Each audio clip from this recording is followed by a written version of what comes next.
শেষ জামানায় কিন্তু মুমিন ব্যক্তিদের মধ্যে অনেক মুমিন ব্যক্তির স্বপ্ন কিন্তু সত্য হবে, এটাও এসেছে। মুমিন ব্যক্তির স্বপ্নও কিন্তু সত্য হবে। কোরআনে এমনও দলিল আছে যে কাফেরের স্বপ্নও সত্যি হয়েছে। কোন সূরায় আছে কে বলতে পারবেন? কাফের ব্যক্তির স্বপ্নও সত্যি হয়েছে এমন দলিল কোরআনের কোথায় আছে? কে বলতে পারবেন? হ্যাঁ, সূরা ইউসুফ। কি না আপনার? জি, আশিক। ঠিক আছে, মাশাআল্লাহ। আশিক ভাইয়ের জন্য আমাদের একটা হাদিয়া থাকবে ইনশাআল্লাহ, আপনি আলোচনা শেষে নিয়ে যাবেন।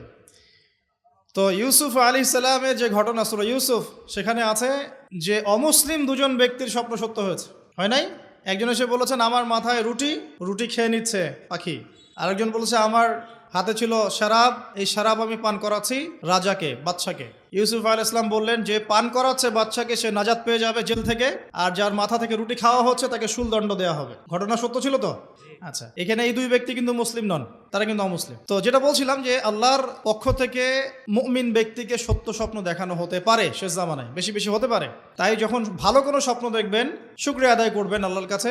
আর যদি খারাপ কোনো স্বপ্ন দেখেন তাহলে কাউকে বলতে যাবেন না। খারাপ স্বপ্ন দেখলে কাউকে বলতে যাবেন না, বরং 2 রাকাত নামাজ পড়ে আল্লাহর কাছে আশ্রয় চাইবেন। আল্লাহ, আমি এই খারাপ স্বপ্ন দেখেছি, এর থেকে তোমার কাছে আমি আশ্রয় প্রার্থনা করছি। পবিত্র কোরআনুল কারীমে সূরা আলে ইমরান এর 19 নম্বর আয়াতে আল্লাহ পাক বলছেন, বা'দা আউযু বিল্লাহি মিনাশ শাইতানির রাজীম, ইন্না দীনা ইনদাল্লাহিল ইসলাম। আল্লাহ রাব্বুল আলামিন নিজে বলছেন যে নিশ্চয়ই আল্লাহর কাছে একমাত্র গ্রহণযোগ্য দিন বা জীবন ব্যবস্থার নাম কি? ইসলাম। ইসলাম শব্দের অর্থ কি? আমরা বলি শান্তি। সত্যিকার অর্থে ইসলাম শব্দের অর্থ হচ্ছে আত্মসমর্পণ করা। কি করা? আত্মসমর্পণ করা। যে ব্যক্তি আত্মসমর্পণ করে, যে ব্যক্তি ইসলাম পরিপূর্ণরূপে পালন করে, তাকে আমরা বলি মুসলিম। যে ব্যক্তি ইসলাম পরিপূর্ণরূপে পালন করে তাকে আমরা বলি মুসলিম। যেমন এই মুসলিম শব্দের সাথে যে নবীর নাম জড়িত সেটা হলো, তিনি হলেন ইব্রাহিম আলাইহিস সালাম। সূরা হজ পড়ে দেখবেন, হুয়া সাম্মাকুমুল মুসলিমিন, তিনি তোমাদের নাম দিয়েছেন মুসলিম, এই জাতির নাম দিয়েছেন। তিনি আমাদের জাতির পিতা, মুসলিম জাতির পিতা। তো ইব্রাহিম আলাইহিস সালামের ব্যাপারে আল্লাহ পাক বলছেন, ইয ক্বালা লাহু রাব্বুহু আসলিম ক্বালা আসলামতু লিরাব্বিল আলামিন। যখনই আল্লাহ পাক ইব্রাহিমকে বলতেন আলাইহিস সালাম যে আত্মসমর্পণ করো, ইব্রাহিম আলাইহিস সালাম কোনো বিজ্ঞান যুক্তি দর্শন খুঁজতে যেতেন না। তিনি বলতেন আসলামতু লিরাব্বিল আলামিন, আমি বিশ্বজগতের প্রতিপালকের কাছে আত্মসমর্পণ করলাম। উদাহরণ দিচ্ছি, আল্লাহ রাব্বুল আলামিন ইব্রাহিম আলাইহিস সালামকে বলেছিলেন স্ত্রী এবং সন্তানকে জনমানব শূন্য কাবা ঘরের পাশে রেখে আসতে। ঠিক আছে, জানি তো আমরা। ইব্রাহিম আলাইহিস সালাম জানতেন সেখানে কোনো মানুষ নেই, কোনো পানি নেই, কোনো প্রাণীও নেই, না খাবার আছে, না পানি আছে, না কোনো প্রাণী আছে। এরপরেও তিনি স্ত্রী এবং সন্তানকে সেখানে রেখে আসলেন। আল্লাহ পাককে প্রশ্ন করলেন না কেন রেখে আসবো, এর পিছনে কারণ কি, যুক্তি কি, দর্শন কি, জিজ্ঞেস করেছেন? ইয ক্বালা লাহু রাব্বুহু আসলিম, যখনই আল্লাহ পাক বলেছেন আত্মসমর্পণ করো, মেনে নাও, তিনি বলেছেন আসলামতু, আমি মেনে নিলাম, লিরাব্বিল আলামিন।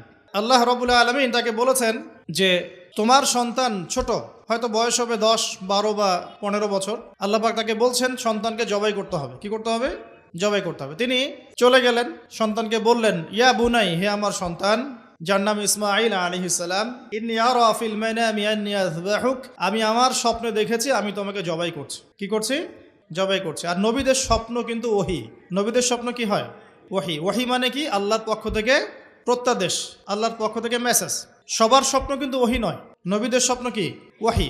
ওহী মানে আল্লাহর পক্ষ থেকে জ্ঞান, যেটা আল্লাহ পাক তার বান্দাদের মধ্য থেকে কিছু কিছু বান্দার কাছে পাঠান বাছাইকৃতভাবে। কিভাবে পাঠান? আল্লাহ পাক ফেরেশতার মাধ্যমে পাঠান। নবীদের স্বপ্ন ওহী। আর শেষ জামানায় কিন্তু মুমিন ব্যক্তিদের মধ্যে অনেক মুমিন ব্যক্তির স্বপ্ন কিন্তু সত্য হবে, এটাও এসেছে। মুমিন ব্যক্তির স্বপ্নও কিন্তু সত্য হবে।